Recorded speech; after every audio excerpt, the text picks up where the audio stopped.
point of Roblox doors is to travel through different rooms. Now, I don't know about you, but when playing the game, it feels like we're going through the same few rooms over and over again, where every run feels the same. So in this video, I'll be given even more solutions to the problem by adding more new rooms to Roblox doors.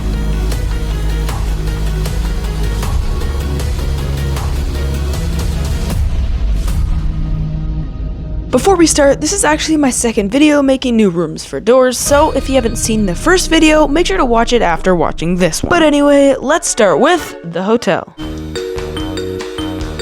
Starting with a room that I actually built in Roblox Studio. The idea behind this room is that I love when rooms have a backstory and an actual purpose in the lore. So with this piano lounge room, you could see that people used to play the piano, and there's a bunch of chairs stored here that could have been set up to watch. But what makes this room special is there's a chance that you can actually find this, Jeff's tip jar. This implies that when he was trying to start a business, he tried making money performing, but there wasn't an audience to watch. When you look back here, you can also see two chairs apart from the others. That could have very well been where El Goblino and Bob sat.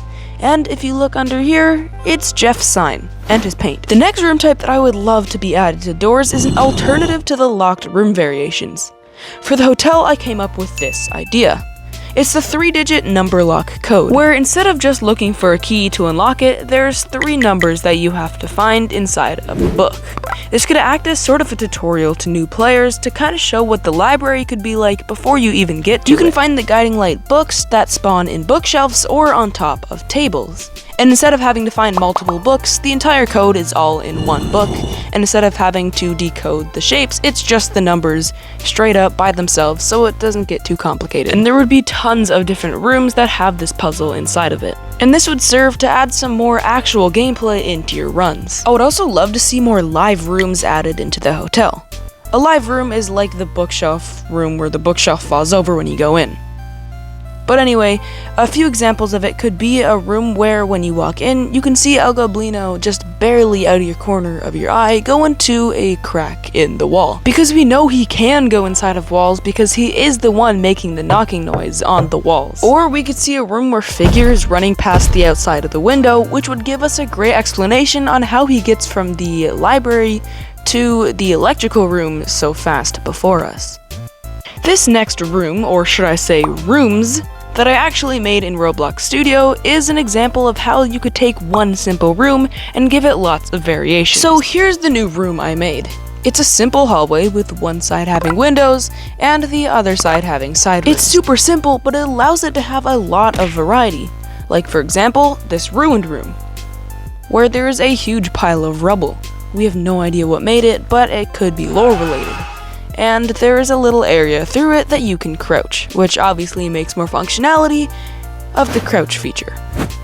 But then there's the second ruined variation. Yes, I really hope that more rooms get ruined variations because it's a really cool second part of the hotel. This one, there's the same blockage, but this time there is no space to crouch, which is why you have to go into the side room and behind a bookshelf into the next side room, which brings you to the other side of the barrier. The next thing I would love to be added to the game is more reference rooms. This is not a foreign concept to doors because there is actually one reference room in the game so far, being the Mines Sewer Lethal Company reference room. So going back to my hallway room, there is not only 3 variations, but actually 4. With the 4th one being this rare reference room of the back rooms. I think it's really cool, but it doesn't really fit the doors theme, so what they could do is add some little glitch particles in there and call it a vision. I don't know, I think that would be really cool. Just let me know what you think in the comments of this idea.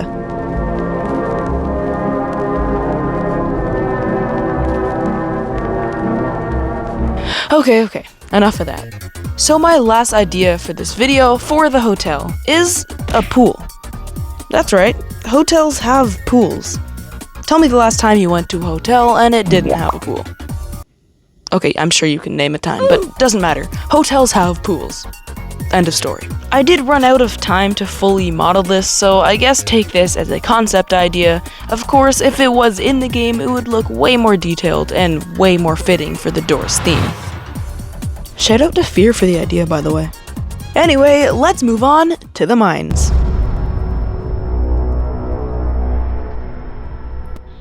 Starting off this time with more ideas for live rooms, but this time for the mines. Imagine a room where when you walk in, part of the room caves in, blocking your original path, so you have to take another one to progress through the floor.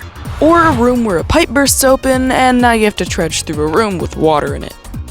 Next, when I was looking through the trailer for the mines, I realized there's a completely unused area of the game.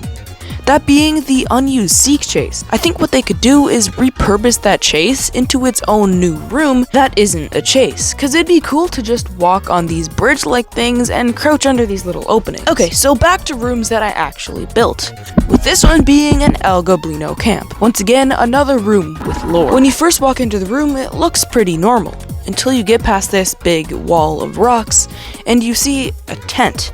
And a bunch of materials that looks like it could have been used from a small creature. And you can even see a broken giggle on the floor because in one of El Goblino's dialogue, he said he wondered what a giggle tasted like, so this could definitely be a cool little nod to that. So this just acts as an abandoned temporary living place for him when he's scrounging for gold and looking for food. But other than that, the rest of the room is pretty simple.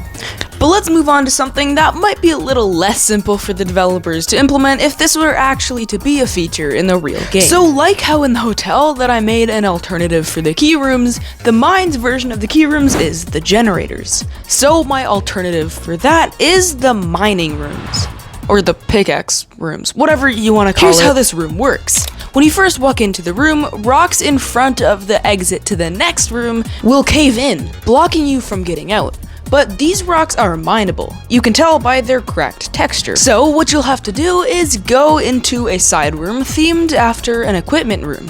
For the one that I made, you have to go down a ladder into a place where they store tools and other materials. The equipment rooms have their own sort of unique style to it, and you grab the pickaxe, go up and mine the rocks. It'll take multiple hits to mine all of the rocks, but it won't take too long, and after that the pickaxe will break, so it's not something you can bring to other rooms.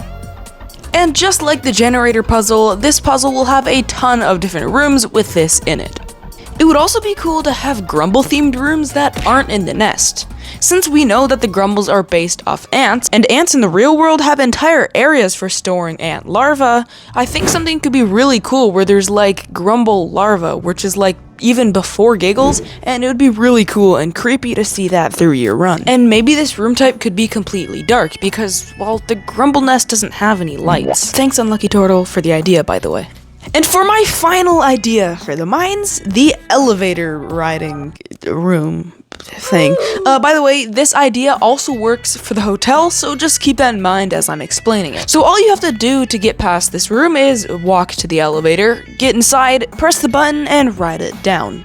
Although, if the devs wanted to, they could actually add a puzzle to this, where maybe you'd have to flick a switch hidden in the room, or just in plain sight of course, or you'd have to complete a really quick puzzle to actually power the elevator to be able to ride it down.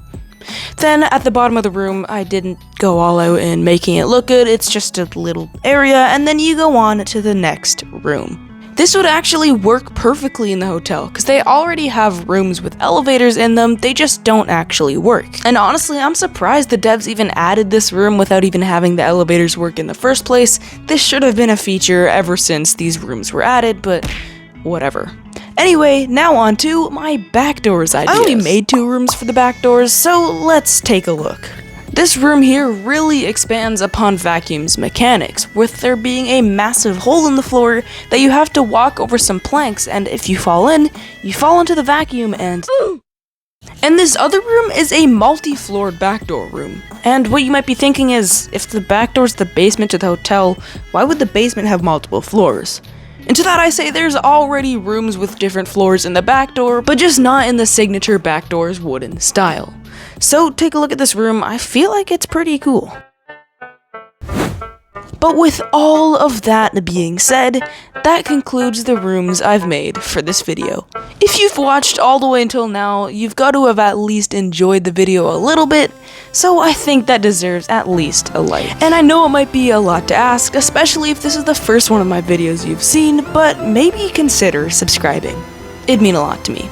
But anyway, thank you so much for watching, all the way to the end. Have an impeccable day, and goodbye.